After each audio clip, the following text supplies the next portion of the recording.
할렐루야, 반갑습니다. 드디어 이렇게 마지막 학기 TBC 6학기입니다.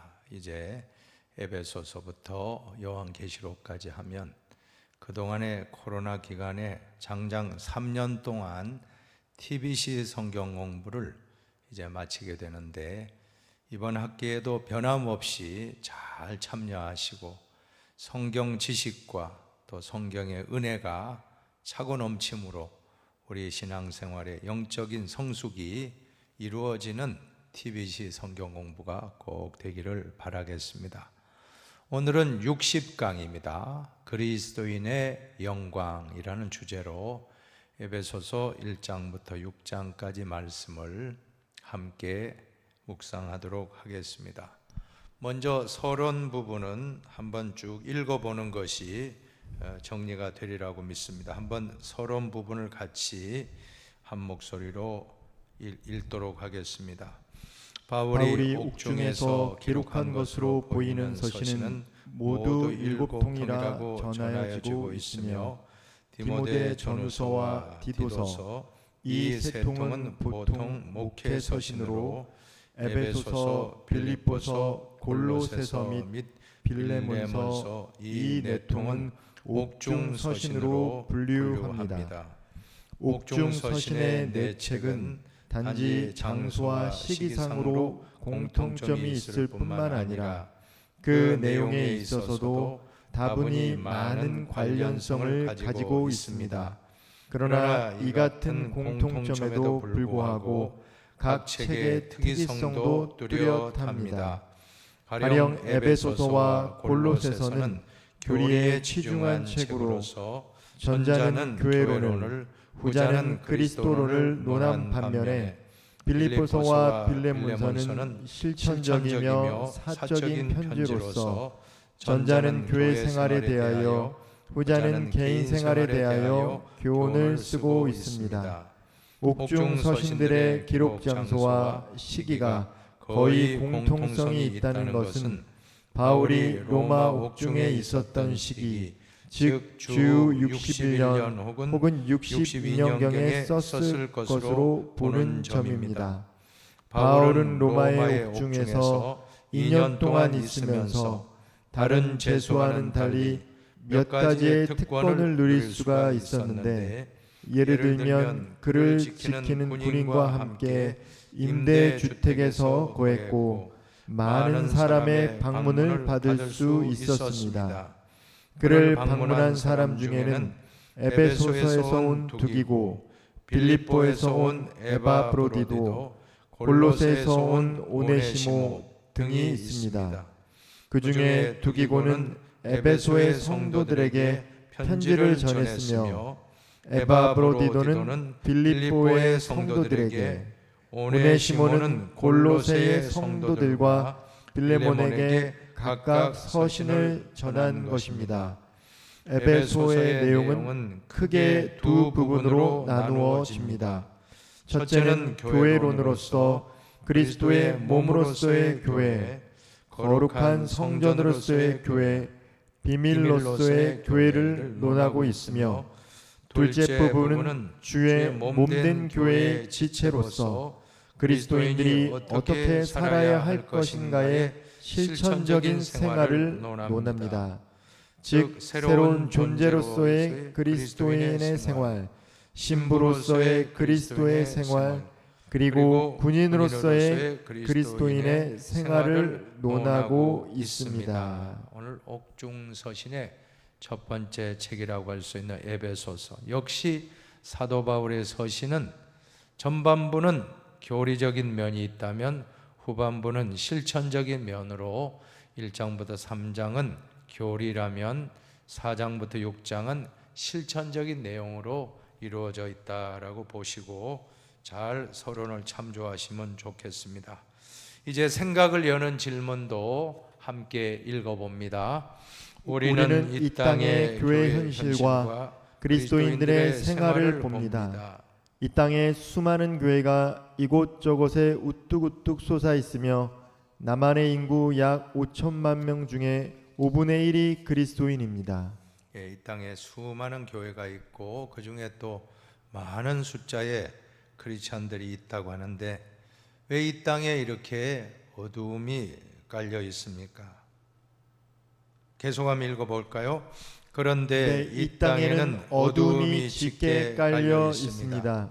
그리스도인들의 빛의 자녀답게 살았다면 이 세상이 조금은 더 밝아졌을 텐데 어둠이 짙게 깔려 있는 현실을 우리는 어떻게 이해해야 합니까? 우리 그리스도인들의 책임이 여기에 있다라고 하는 것입니다. 그리스도인들은 빛의 자녀인데 빛의 자녀답게 살았다면 어두움은 점점 더 물러가야 되는데 아직도 세상에 어둠이 가득 찬 것은 우리 그리스도인들이 빛의 사명을 다 감당하지 못했다라고 하는 그러한 반성인 것입니다. 이제 용어의 해설을 보실까요? 첫 번째로는 허물이라는 단어가 있습니다. 이 허물이라는 단어의 원어는 파라프토마라고 할 수 있는데 이 말은 문자 그대로 미끄러져서 넘어지는 것 그리고 또는 떨어지는 것을 의미합니다. 그 다음에 두 번째 죄를 보시기 바랍니다. 죄라는 말의 헬라어 원어는 하마르티아입니다. 한번 따라해 봅시다. 하마르티아. 하마르티아. 이 말은 화살이 관역을 빗나갔다 하는 것이 바로 하마르티아입니다. 참 유명한 말입니다. 꼭 우리 기독교인이라고 하면 죄가 무엇인가? 죄는 화살이 관역을 빗나갔다 하는 것이 죄요 하마르티아라는 원어의 뜻입니다. 세 번째로 보면 경륜이라는 단어가 나오는데 헬라어로는 오이코노미아입니다. 오이코노미아. 신약 성경에 총 9회 사용되고 그 중에 에베소에서에만 3번 나옵니다. 1장 10절, 3장 2절, 3장 9절. 다른 곳에서는 청지기,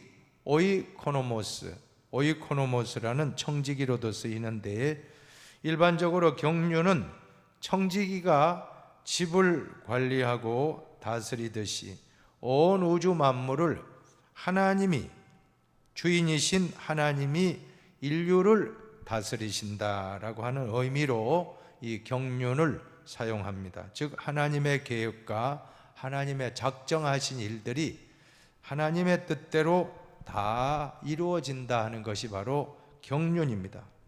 하나님의 섭리와 하나님의 경륜, 우리의 생각과 우리의 모든 계획과는 다르다는 것입니다. 하나님의 섭리와 하나님의 계획은 훨씬 더 우리보다 뛰어납니다. 이것이 바로 경륜이라고 하는 오이코노미아라고 하는 뜻입니다. 오이코스와 노모스라고 하는 두 단어가 합쳐진 그 단어가 바로 경륜입니다. 이제 시대적인 배경을 보실까요? 시대적인 배경을 보면 첫 번째 에베소와 에베소의 특징을 보시길 바랍니다. 에베소는 소아시아 지역에 있는 로마 제국의 커다란 항구 도시입니다. 상업, 정치, 문화, 교통의 중심지로 대단히 번창한 도시였습니다. 지도를 보시면 분명히 알 수 있는데 바로 지금 터키 지역, 저도 성지 순례를 갔을 때 에베소 지역, 지금 현 지명은 셀주크라고 알려지고 있습니다. 현재 지명은 셀주크인데 이 에베소에 갔을 때 정말 이 에베소가 얼마나 큰 도시인지, 교회도 소아시아 7교회 중에서 가장 웅장합니다. 물론 지금 가면 다 지진이 나서 다 허물어지고 기둥만 남아있지만 그 당시 규모로서는 제일 큰 성전이 바로 에베소 교회에 현재 남아있는 유적지였음을 보고 왔습니다. 에베소는 그 당시에 가장 번창한 곳이었고 또한 종교와 주술적 민간신앙도 아주 성행했습니다. 특히 에베소의 아데미 신전은 세계 7대 불가사의 하나로 유명합니다. 주민의 대부분은 헬라 사람들이었고 소수의 유대인들도 살고 있었기 때문에 그들의 회당도 존재하고 있었습니다. 사도행전을 보시면 바울은 3차 전도여행 중에 에베소에서 약 3년간 체류하면서 교회를 설립하고 전도에 힘썼다라고 기록하고 있습니다. 그 당시에 에베소에서 고린도 전서 후서 또 갈라디아서를 썼다라고 우리는 알고 있습니다. 바울의 이 같은 장기 전도에 힘입어서 에베소 교회는 상당히 유력한 교회가 되었고, 요한계시록 2장부터 3장에 나오는 소아시아 7교회 중에서 첫 번째로 뽑힐 정도로 큰 교회가 되었습니다. 바울은 에베소를 선교 기지로 하여 소아시아 지역 복음화에 최선을 다해서 작업을 펼쳐 나갔던 것입니다. 그 요한계시록을 보면 처음 사랑을 잃어버렸다 칭찬도 받지만, 책망은 에베소 교회 사람들에게, 교인들에게 처음 사랑을 잃어버렸다, 빨리 첫사랑을 찾으라라고 한 말씀으로 유명합니다. 요한계시록 2장에 나오죠. 또 에베소서는 골로새서, 빌레몬서, 빌립보서와 함께 옥중 서신입니다. 로마의 감옥에서 사도 바울이 쓴 서신. 이 서신은 에베소 교회라는 특정 교회에 보낸 것이 아니라 그 지역, 에베소 지역의 여러 교회에 보내서 회람, 이 에베소서를 에베소 교인만 본 게 아니라 에베소 지역에 있는 여러 다른 교인들에게도 함께 회람하여 읽게 했다라고 하는 걸 알 수 있습니다. 주 62년경으로 기록된 것으로 사도 바울이 가택 연금 중에 2년 동안 셋집에 살면서 자유롭게 복음을 전하고 할 때, 그때 가택 연금 가운데 이 에베소서를 기록했을 것으로 봅니다. 이 당시 다른 서신서, 빌레몬서, 또 빌립보서, 골로새서도 이때 기록했을 것으로 보는 것입니다. 여러분, 지금의 에베소 지역에 가보시면 모든 건물이 다 무너져 버리고 폐허가 되었습니다. 왜 그렇습니까? 지진 때문에 그렇게 되었는데, 그러나 그 흔적만큼은 다른 교회들, 요한계시록에 나오는 소아시아 7교회, 여러 교회들이 있는데 에베소, 서머나, 빌라델비아, 그죠? 버가모, 두아디라, 사대, 또 라오디게아 등등 있는데, 그 중에서도 규모 면에서는 제일 큰 건물이 바로 에베소 교회였다 하는 것을 알 수가 있습니다.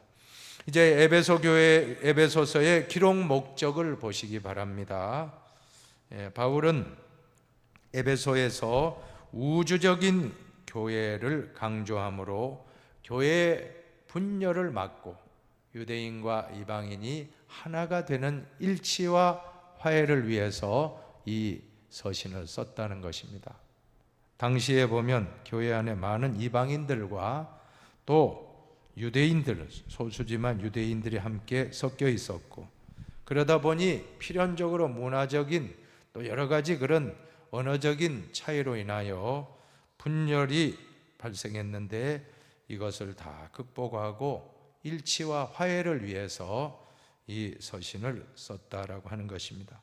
그리스도 안에서는 모든 것이 일치하고 하나 된다 하는 것이 바로 교회의 일치성을 에베소서에서 강조하는 그러한 말씀인 것입니다. 자, 말씀의 해석으로 들어갑니다. 첫 번째로 그리스도를 통한 화목입니다. 바울은 이 서신을 장엄한 기도로 시작하고 있습니다. 그리스도의 은총으로 말미암는 구원이란 단락에서 첫 번째 단락입니다. 1장부터 2장 10절까지 바울은 기도의 시작입니다. 그 기도의 내용은 하나님을 알게 해달라는 것이고, 마음의 눈을 밝혀달라고 하는 참으로 장엄한 기도로 시작하고 있습니다. 그래서 그의 부르심의 소망이 무엇이며 성도 안에서 그 기업의 영광의 풍성함이 무엇이며 그의 힘의 위력으로 역사하심을 따라 우리에게 베푸신 능력의 지극히 크심이 어떠한 것을 알게 하시기를 구하고 있는 것입니다. 하나님 앞에 사도 바울은 먼저 기도로서 에베소서를 시작하고 있다는 건 참 의미가 있습니다. 사랑하는 여러분, 오늘 우리도 무슨 일을 하든지 기도로 시작하고 기도로 마치시기를 바랍니다. 바울은 에베소 2장 1절로 10절에서 예수를 믿기 이전과 이후의 세계를 극명하게 대조시키고 있습니다. 자, 그리스도를 믿기 전, 그리스도 없는 삶, Life without Christ라고 할 수 있는데 어떤 상태입니까? 허물과 죄로 죽은 상태였다라고 하는 것입니다. 허물은 앞서 용어의 해설에서 나왔듯이 미끄러지는 것입니다. 죄는 뭐라고 했죠? 하마르티아. 목표를 빗나가는 것이 바로 죄입니다. 허물과 죄로 죽었다. 허물은 미끄러지는 것이고 죄는 화살이 목표를 빗나가는 것입니다. 그럼 죽었다라는 것은 뭡니까? 죽음은 바로 하나님과의 관계가 끊어지는 상태. 단순히 육체적인 죽음이 아닙니다. 하나님과의 관계가 끊어지면 살았다 하는 이름이 있으나 실상은 죽은 자와 같이 사대교회 성도에게 책망한 그 말씀이 우리에게도 만약 하나님과의 관계가 끊어져 있다면 이 시간 우리는 살았다 하는 이름은 있지만 실상은 죽은 자인 것입니다. 오늘 이 시간 하나님과의 관계가 회복되고 특별히 말씀이 회복되고 기도가 회복되고 찬송이 회복되고 하나님과의 교제가 최우선입니다. 우리가 성경 공부를 하는 목적이 단순한 지식을 늘리는 것이 아닌 줄로 압니다. 이 TBC 성경 공부를 통해서 어찌됐건 하나님과의 관계가 점점 더 가까워지는 것이 이 성경 공부의 목적이다라고 할 수 있습니다. 우리는 하나님과의 관계가 끊어진 것은 죽음과 같아 생각하고 오늘 이 TBC 성경 공부와 또 여러분들의 신앙생활을 통해서 언제나 점검해야 될 것은 하나님과의 나의 관계가 소통이 되는가, 기도하고 있는가, 말씀 읽고 있는가, 또 우리가 주님의 전에서 잘 주의 일을 하고 있는가 점검하면서 오늘 한 번 더 돌아보시기를 바랍니다. 그래서 2절에 보면 세상 풍속을 쫓고 하나님 떠난 상태입니다. 그리스도가 없는 삶은 세상의 풍속을 쫓고 공중의 권세 잡은 마귀를 따라 사는 마귀의 노예가 되고 말았다라고 하는 것입니다.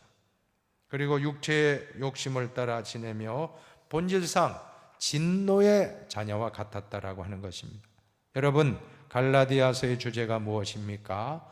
그리스도 안에서의 자유였습니다. 우리가 어떻게 자유를 누릴 수 있습니까? 예수님께 붙잡힌 바 될 때 우리는 자유를 얻고 한 걸음 더 나아가서 우리의 자유를 다른 사람을 섬기는 종으로서 사용할 때 그 자유는 완성된다라고 했습니다. 그런데 그리스도께 붙잡힌 것이 아니라 세상 가치관에 붙잡히고 세상의 악령들에게 붙잡혀서 자유를 잃은 노예 상태, 완전히 사탄의 노예가 되고 죄의 노예가 된 상태가 되고 말았다는 것입니다. 이것은 본질상 진노의 자녀가 된 것입니다.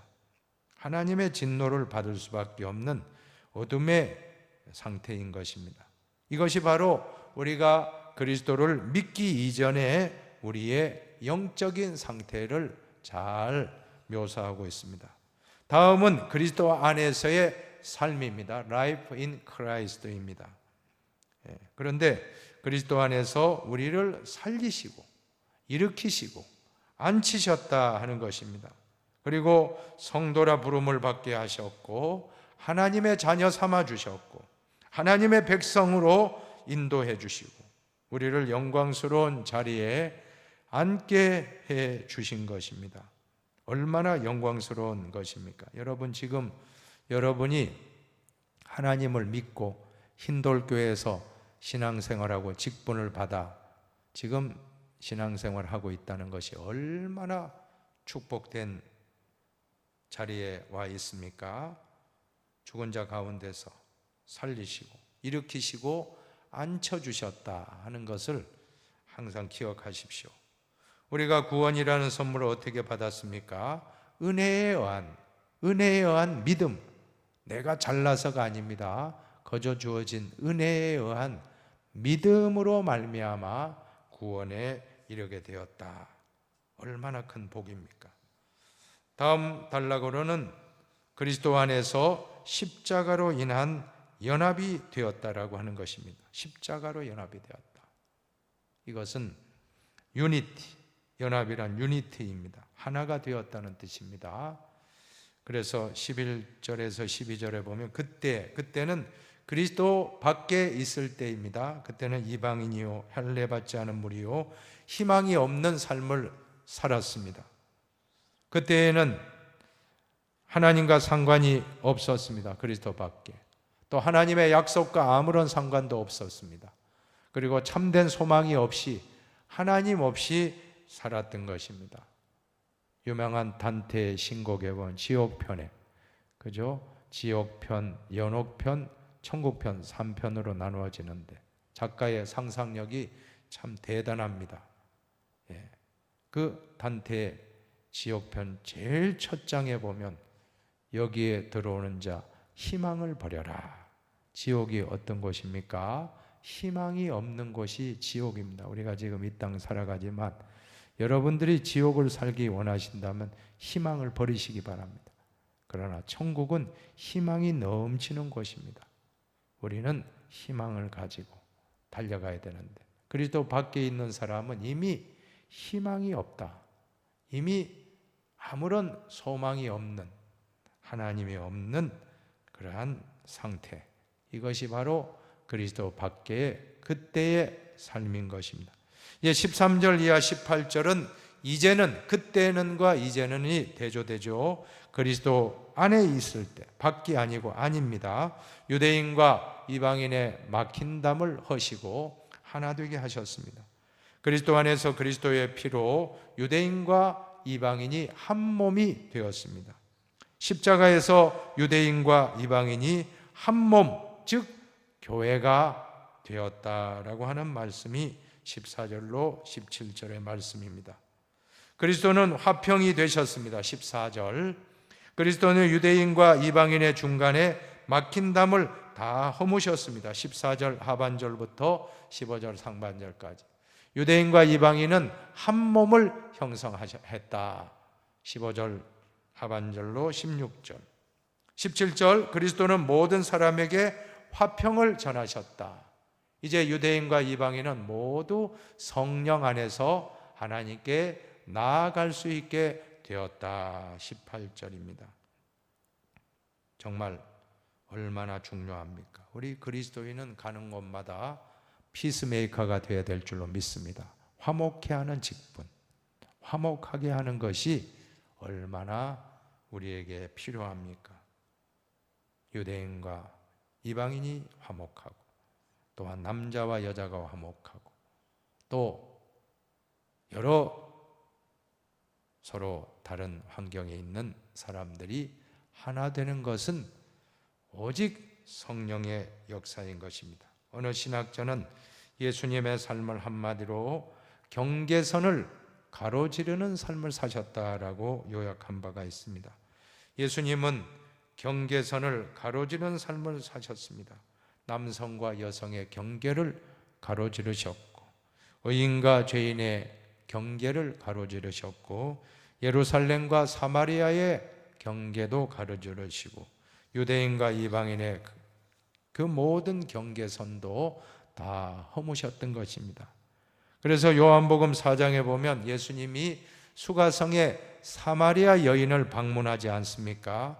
당시 유대 땅에서 갈릴리로 갈 때에는 요단강 쪽으로 돌아서 갔습니다. 왜냐하면 사마리아를 통과하고 가지 않기 위해서, 사마리아 사람을 만나기 싫어서, 혼혈 사람이요 유대인들이 멸시천대하는 사마리아 사람을 가까이 하지 않기 위해서 돌아서 갔다라고 하는데, 예수님은 그 경계선을 가로질러 가셨습니다.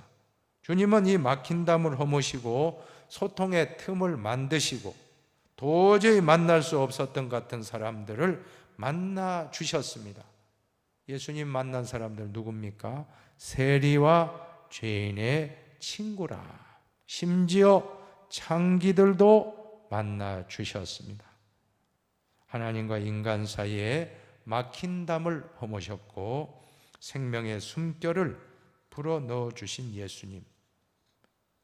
그래서 교회가 하나가 되었다라고 하는 것입니다. 특별히 4장 1절부터 6절까지에 있는 말씀은 성령으로 하나 되어, 요한복음 17장을 보면 예수님의 대제사장적인 기도가 나옵니다. 그 기도의 핵심은 저들로 하나 되게 하여 주시옵소서. 아버지와 내가 하나 되었듯이 저들도 하나 되게 하여 주시옵소서. 사랑하는 여러분, 하나됨이 얼마나 중요합니까? 그래서 에베소서 4장 3절을 보면 같이 한번 읽어봅시다. 평안에 매는 줄로 성령이 하나 되게 하신 것을 힘써 지키라. 성령으로 하나 된다. 자, 이 말씀을 어역하자면, 요즘식으로 말하면 성령의 안전벨트를 풀지 말라는 것입니다. 성령으로 하나, 성령의 띠로 하나 되었다. 성령의 안전벨트, 무슨 의미가 있습니까? 여러분, 우리가 운전을 하거나 비행기 같은 거 타면 어떻게 하죠? 꼭 안전벨트를 매고 앉으십시오 하고 주의를 주지 않습니까? 왜 그럴까요? 안전벨트는 생명벨트입니다. 안전벨트를 풀었다가 갑자기 어떠한 추돌사고나 어떠한 이상기류를 만나면 크게 다칠 수가 있기 때문에 차를 타거나 비행기를 타거나 반드시 안전벨트를 풀지 말라고 하는데, 교회가 성령 안에서 하나가 되는 것이 바로 성령의 안전벨트인 것입니다. 성령의 안전벨트. 성령 안에서 평안에 매는 띠로 교회를 하나 되게 하는 분은 성령님. 성령님의 띠를 띠고 우리는 서로 하나 되고 이 모든 것을 힘써 지켜나가야 할 줄로 믿습니다. 하나됨의 근거가 무엇입니까? 우리가 어떻게 하나가 되었습니까? 몸도 하나요, 성령도 한 분이시고, 4절로 6절입니다. 예수님도 한 분이시고, 믿음도 하나요, 세례도 하나요, 하나님도 한 분이시다. 그러므로 우리도 하나 되어야 된다. 여러분, 우리 교회는 다양한 사람이 있지만 다양한 사람들이 다 하나로 일치하게 되는 것은 성령의 역사인 줄로 믿습니다. 특별히 어떻게 하나 되는지 에베소서 4장 2절 말씀은 참 중요한 말씀인 줄로 압니다. 한번 같이 읽어보겠습니다. 읽습니다. 모든 겸손과 온유로 하고 오래 참음으로 사랑 가운데서 서로 용납해야. 첫 번째로는 겸손입니다. 예수님의 모습은 겸손한 모습. 높고 높은 보좌 버리고 낮고 천한 이 땅에, 그것도 베들레헴의 말구유에 오신 예수님. 이보다 더 겸손한 모습은 없는 줄로 믿습니다. 그리스도의 영성의 길은 무엇입니까? 높아지지 않고 낮아지는 것입니다. 하늘 보좌를 버리는 것입니다. 가장 낮고 천한 곳으로 내려가는 것입니다. 자기를 비우고 죽기까지 복종하신 예수님. 자, 이것이 바로 예수님의 겸손의 모습. 또 온유는 무엇입니까? 온유라는 의미는 야생동물을 훈련시켜서 온순하게 만들었다. 야생마를 길들여지게 하는 것이 바로 온유라고 하는 것입니다. 온유는 모가 나지 않은 것입니다. 부드러운 것입니다. 가시가 없습니다. 예수님의 성품은 가시가 없습니다. 예수님은 나는 온유하고 겸손하다. 나는 마음이 온유하고 겸손하니. 예수님의 온유와 예수님의 겸손을 우리가 본받아야 할 줄로 믿습니다. 그 다음에는 오래 참으라. 주님이 우리를 향하여 오래 참으셨기 때문에 우리가 구원받은 거 아닙니까? 만약에 주님이 참지 않고 심판하셨다면 우리는 다 지옥에 갈 수밖에 없었을 것입니다. 주님은 우리를 향하여 오래 참아주시고 또 어떻게 했습니까? 사랑 가운데서 서로 용납해 주셨습니다. 사랑이 뭡니까? 사랑은 용납인 것입니다. 사랑은 허물도 가려주고 덮어주는 용서하는 것이 바로 사랑입니다. 그래서 사랑 가운데 서로 용서하며 살라, 용납하며 살라. 자, 이것이 다 예수님의 성품입니다. 우리는 우리 힘으로는 하나 될 수가 없고 예수의 마음을 품고 온유하고 겸손하고 오래 참고 사랑으로 서로 용납하여 우리 흰돌 공동체는 아름다운 공동체가 되기를 바랍니다. 이제 은사와 섬김입니다. 승천하신 그리스도는 그의 교회를 세우기 위하여 그 교회에 선물을 주셨다는 것입니다. 받은 바 은사, 선물은 은사입니다. 받은 바 은사는 다르지만 이 은사는 다 교회의 통일과 완전을 향한 조화 있는 성장을 조성하기 위하여 계획되었다라고 하는 것입니다. 각자에게 주어진 은사를 따라 섬겨야 합니다. 자신을 넘어 서로를 온전케 해야 하는 것입니다. 직분을 봉사의 영성으로 수행해야 합니다. 여러분, 직분을 받은 것은 섬기라고 주신 것입니다. 직분은 봉사하라고 주신 것입니다. 직분만 받고 봉사하지 아니하면 그것은 바른 자세는 아닌 줄로 믿습니다. 우리가 받은 바 직분을 봉사의 영성으로 수행하고 또 나만 아니라 서로를 온전케 하고 또 내게 주어진 은사를 따라서 잘 섬겨 나가시기를 바랍니다. 궁극적으로 몸된 교회를 세우는 것이 목적입니다. 은사를 주신 목적, 교회를 세우기 위하여 그리고 그리스도의 계까지 자라가기 위하여 그리스도의 장성한 분량에 이르기까지 우리가 신앙생활하는 목적이 무엇입니까? 단순히 예수 믿고 천당 간다 하는 게 아닙니다. 물론 그것은 틀림없는 사실이지만 거기에서 머무르면 성숙하지 못합니다. 우리는 예수 믿는 목적은 구원받고 천국 가는 것도 있지만 이 땅에 살아가는 동안에 그리스도의 모습을 우리 삶 속에서 나타내고 우리의 모든 생각과 우리의 모든 마음과 모든 행동이 언어와 생각과 행동이 예수님을 나타내기까지 성장해 나가라. 작은 예수가 되라. 예수의 모습을 비춰주는 것이 궁극적인 목적인 것입니다. 주님의 몸된 교회는 무엇입니까? 눈에 보이는 건물이 아닙니다. 사람이 교회입니다. 그래서 우리 한 사람 한 사람이 그리스도까지 자라가도록 성장해 나가는 것입니다. 이제 세 번째로 빛의 자녀와 신앙의 무장에 대한 말씀 5장과 6장입니다. 자, 빛의 자녀. 전에는 어둠의 자식이었던 자들이 이제는 하나님의 은혜를 힘입어서 빛의 자녀가 되었습니다. 그러므로 빛의 자녀는 빛 가운데서 빛의 자녀답게 살아야 하는 것입니다. 빛의 자녀는 어떻습니까? 첫째, 빛의 열매를 맺습니다. 두 번째, 주님을 기쁘시게 합니다. 세 번째, 세월을 아낍니다. 네 번째, 주의 뜻을 분별합니다. 다섯째, 술 취하지 않고 성령 충만한 삶을 사는 것입니다. 그 다음 뭡니까? 여섯째, 시와 찬미와 신령한 노래를 부르는 찬양의 생활을 합니다. 일곱째, 범사에 감사하는 생활을 합니다. 마지막 여덟째, 복종하는 삶을 산다라고 하는 것입니다.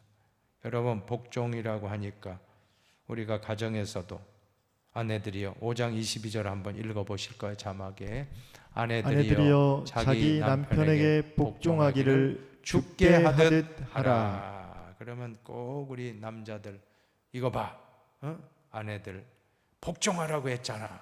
그게 아닙니다. 성경에 보면 남편들에게도 복종이라고 말씀합니다. 성경 보면 바로 그 앞부분 5장 21절을 같이 큰 소리로 한번 읽어봅시다. 그리스도를 경외함으로 피차 복종하라. 피차 복종. 아내만 복종이 아니고 남편도 복종입니다. 어떤 의미로 복종하라고 합니까? 25절에 남편들아 아내 사랑하기를 그리스도께서 교회를 사랑하시고 그 교회를 위하여 자신을 주심같이 하라. 남편들이 복종하는 것은 아내 사랑하기를 교회를 그리스도께서 교회 사랑하는 모습으로 아내를 사랑하라. 이게 피차 복종입니다. 자, 28절도 보세요. 5장 28절 같이 읽습니다. 이와 같이 남편들도 자기 아내 사랑하기를 자기 자신과 같이 할지니 자기 아내를 사랑하는 자는 자기를 사랑하는 것이라. 예, 아내를 사랑하는 것이 곧 나를 사랑하는 것이다. 그러니 기독교 윤리는 일방적인 게 아닙니다. 그냥 내 부모를 공경하라, 효도해. 그게 끝이 아니에요. 아비들아, 내 자녀를 노엽게 하지 말고 주의 교훈과 훈계로 양육하라. 그러니까 피차 복종이에요. 부모님들도 자녀들에게 피차 복종입니다. 또 종들아, 상전들에게 복종하라. 자, 그것만 있습니까? 상전들아, 공갈을 그치라. 직원들에게 함부로 하지 말고 네 위에 더 높은 하나님 계신 것을 늘 의식하고 잘해주라 하고 이 사도 바울의 서신에 보면 분명히 나와요. 이것이 바로 피차 복종입니다. 한번 따라합시다. 피차 복종합시다. 피차 복종합시다. 피차 복종합시다. 피차 복종합시다. 예, 우리가 교회 생활할 때 주의 종에게 다 복종해야 된다, 순종해야 된다 하지만 주의 종들도 때로는 교인들에게 순종하고 나가는 것, 이것이 바로 좋은 아름다운 모습입니다. 이것이 피차 복종입니다. 꼭 우리 힌돌교회는 모든 구성원들이 장로님은 장로님, 권사님은 권사님 피차 복종, 목사님들 또 우리 교인들 피차 복종, 또 여러분들 어린 다음 세대와 우리 기성세대가 피차 복종, 서로 피차 복종입니다. 이제 두 번째로 신앙의 무장입니다. 빛의 자녀들이 이 어두운 세상에서 빛의 자녀답게 살기 위해서는 신앙의 무장을 해야 한다는 것입니다. 즉 하나님의 전신갑주를 입어야 한다는 것입니다. 그리스도인의 삶은 영적인 싸움이기 때문입니다. 첫째는 자신과의 싸움이고, 두 번째는 사탄과의 싸움, 세 번째는 죄와의 싸움이고, 또한 네 번째는 세상과의 싸움. 죄와 싸우고 세상과 싸우고 마귀와 싸우고 자기 자신과 싸우기 위해서는 영적으로 무장하지 않으면 안 됩니다. 그래서 빛의 자녀와 신앙의 무장에 있어서 하나님의 전신갑주가 무엇입니까? 그것은 바로 완전 무장인데 진리의 허리띠입니다. 거짓의 허리띠가 아닙니다. 진리의 허리, 진실과 성실로 띠를 둘러야 됩니다. 의의 호심경, 의의 흉배라고도 하죠. 호심경은 그리스도인의 의는 믿음으로 얻는 의라고 할 수가 있습니다. 이신칭의, 믿음으로서 얻어지는 의, 이것은 바로 의의 호심경, 가슴에 착용하는 보호장구입니다. 심장을 보호하는 보호장비, 이것이 의의 호심경입니다. 우리 장군들 보면 어떤 영화 같은 데 보면 그죠? 사극가 같은 데 보면 가슴에 이렇게 착용하죠. 로마의 군인들 보면 가슴에 착용하는 이 흉배, 호심경을 바로 의의 호심경이라. 사랑하는 여러분, 우리도 의롭게 나아가시기를 바랍니다. 그리고 평안의 복음이 준비한 신입니다. 평안의 복음으로 무장해서 전도하시기를 바랍니다. 또 믿음의 방패입니다. 방패는 하나님의 은혜로 인한 믿음의 방패입니다. 악한 마귀의 불화살을 믿음으로 다 막아내고 우리는 안전하게 될 것입니다. 이것 역시도 은혜로 주어지는 믿음, 내가 얻으려고 얻어지는 믿음이 아니라 하나님의 은혜로 인한 주어진 믿음, 얼마나 큰 축복입니까? 그리고 구원의 투구가 있습니다.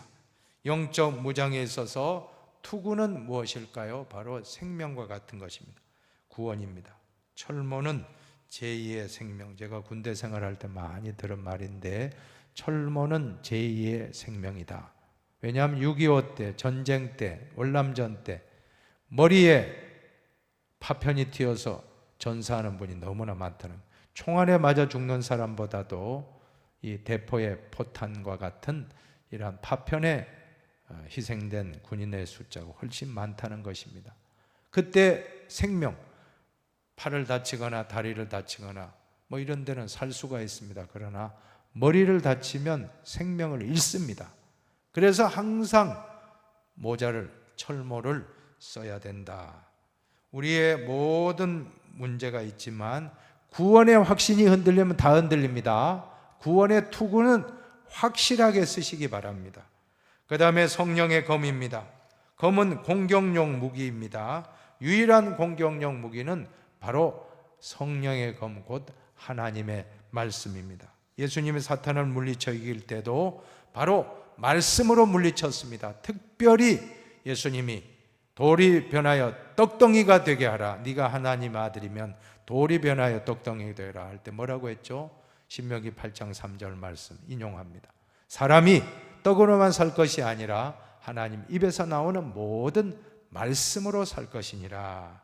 말씀을 외쳤을 때, 암송했을 때 마귀는 물러갔던 것입니다. 성경 암송이 참 중요합니다. 또 성령 안에서 깨어 기도하라. 경계 무기가 되겠죠.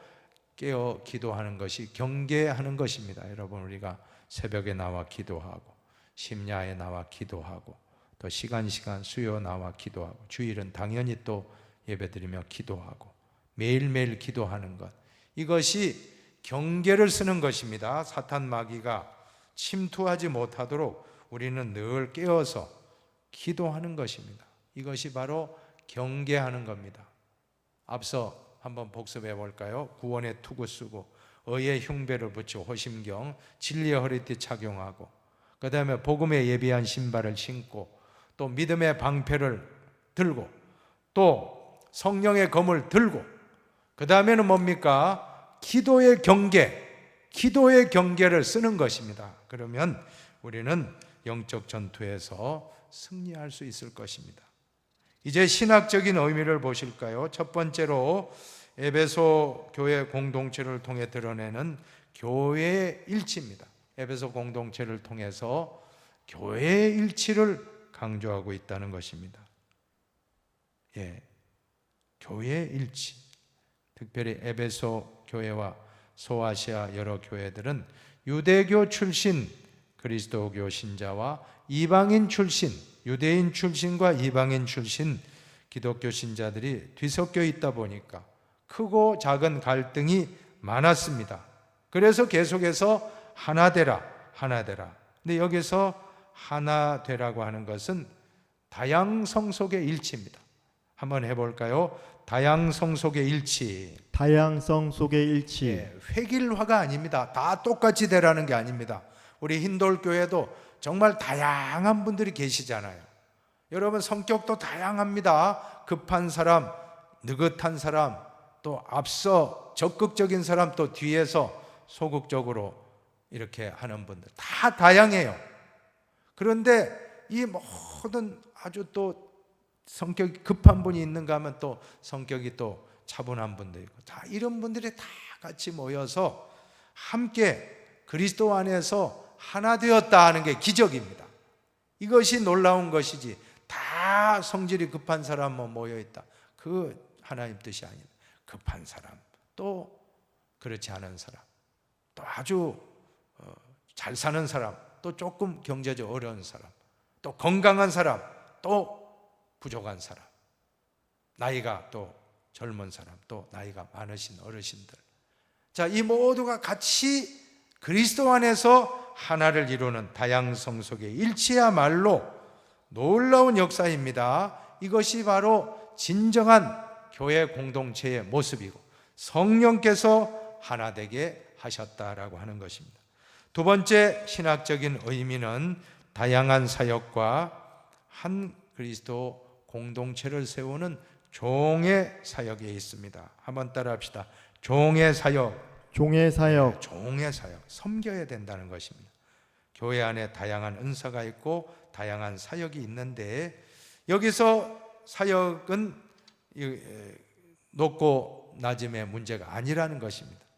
사도와 선지자와 복음 전하는 자, 목사와 교사 여러 직분과 사역자가 있는데 계급의 높고 낮음이 아닙니다. 이것은 사역의 차이라고 하는 것입니다. 이 사역의 다양성 속에서 그 목적이 있다면 공동체를 세우는 겁니다. 주님의 몸된 교회를 잘 세우기 위해서 섬기라. 우리의 직분 받은 것, 목사로 받은 것은 말씀으로 섬겨라, 신방으로 섬겨라, 기도로 섬겨라. 이 섬김으로 나가라는 겁니다. 장로님으로 세운 것은 섬기기 위해서, 교인들을 더 섬기기 위해서 중직자로, 안수집사로, 권사로, 항존직으로 세운 것은 그냥 무게 잡으라는 게 아니고 더 섬기고 종이 되라. 이것이 바로 목적인 것입니다. 그래서 교회 공동체에 참 3대 사역이 있다는데 그것은 바로 예배를 통해서 부름을 받고요, 그리고 교육과 훈련을 통해서 세움을 받습니다. 그리고 선교와 봉사를 위해서 보냄을 받는 그러한 공동체, 부름을 받아서 교육을 받고 훈련을 받아 이제 파송되어 선교하고 봉사하러 나가라. 가서 제자 삼으라. 예배를 통해 은혜 받고 또 교육 훈련을 통해서 우리가 양육을 받고 그 다음에는 선교와 전도와 봉사를 위해서 세상으로 나아가라. 자, 이것이 바로 바람직한 은사를 주시고 우리 교회를 세워주신 목적이 바로 섬기는 것이 있다. 최종적인 것은 예배 은혜도 받고 또 교육훈련, 성경 공부도 하고 제자훈련, TBC 공부도 하고 1대1도 하고 여러 가지 우리가 훈련을 받아가지고 그냥 우리만 만족하는 게 아니고 나가서 선교하라, 나가서 봉사하라, 섬기라 하는 것입니다. 교회는 건물이 아니라 사람입니다. 한번 따라합시다. 교회는 건물이 아니라 사람이다. 건물이 아니라 사랑이다. 사람은 개인이 아니라 공동체이다. 교회가 공동체성을 잃어버린 순간 그 교회는 교회가 아닙니다. 우리는 혼자서 예수 믿을 수가 없습니다. 반드시 같이 믿어야 되고 내 옆에 있는 사람이 나의 스승이다. 그렇게 생각하십시오. 오늘부터 여러분 옆에 있는 분이 스승이다. 세 사람이 걸어가도 나에게 한 사람 스승이 있다고 하는데 그런 마음으로 배우시고 혹시 저 사람이 단점이 있다면 보지 마시고 장점만 배우고 그래도 단점이 보이면 나는 절대 저렇게 안 하겠다 하면 또 여러분 배운 게 되는 것입니다. 그런 마음으로 참 유익한 신앙 공동체를 이루어 나가시기를 바랍니다. 이제 마지막으로 성찰과 나눔을 읽고 마치겠습니다. 빈익빈 부익부의 심한 양극화, 동서 지역 감정의 극대화, 남북 민족 분단의 깊은 골이 아직도 여전히 깊어 있는 이 아픈 역사 현실의 한복판에서 화해와 평화의 복음을 내용으로 하는 그리스도교는 지금이야말로 평화의 사도로 제사장으로 나설 때입니다. 그리고 이 땅의 수많은 그리스도인들은 빛의 자녀로서 어두움을 밝힐 작은 등불이 되어야 할 때입니다. 우리는 제사장의 사명이 있습니다. 왕 같은 제사장. 제사장은 폰티펙스, 라틴어로 다리 놓는 사람이란 뜻입니다. 다리 만드는 사람. 다리를 놓아주면 얼마나 유익합니까? 많은 사람들에게. 하나님과 여러분 가족 간에 다리를 놓아주면 여러분 제사장입니다. 또 사람과 사람 사이에 다리를 놓아주는 사람. 우리는 목사나 신부나 성직자만이 제사장이 아니라 평신도들도 다 영적 제사장이라 하는 게 만인 제사장설, 종교개혁의 루터의 사상의 유명한 사상입니다. 우리 모두가 다 제사장이다 하는 생각을 가지고 빛의 자녀가 되어서 다리 역할을 하고 복으로 이끌고 옆에 있는 사람들 잘 되게 하고 하나님께로 인도하고 또 좋은 화목하게 하는 그러한 역할을 잘 감당하는 이 에베소서의 말씀이 꼭 우리 가운데 이루어지기를 주님의 이름으로 축원합니다. 이제 다음 주 말씀 광고합니다. TBC가 드디어 이제 개강이 되었고 6학기 이제 마지막 학기입니다. 다음 주에는 바로 61강 빌립보서 1장부터 4장까지를 꼭 읽어오시기 바라고, 교재 61강에 옥중에서 부른 기쁨의 노래, 빌립보서는 희락의 복음, 희락의 서신이란 뜻이 있습니다. 이 기쁨의 서신, 기쁨의 복음을 꼭 읽어서 또 은혜로운 시간이 꼭 되기를 바라겠습니다. 제가 한번 기도하고 마치겠습니다. 하나님 아버지 감사합니다. 무더운 여름도 지나가고 이제는 가을을 맞이하여 6학기 이제 이 TBC 성경 공부가 그동안 코로나로 암울한 우리의 심령이 참 어려울 때 온라인으로 TBC 성경 공부를 통해서 우리에게 말씀을 강론해 주시고 오늘까지 이르렀사오니 이번 학기에 잘 유종의 미를 거두고 정말 요한계시록 마치는 그 시간까지 이 TBC 공부를 열심히 잘 참석하고 우리에게 큰 유익이 있는 복된 시간이 되게 하여 주시옵소서. 감사하며 축복하며 예수님의 이름으로 기도하옵나이다. 아멘.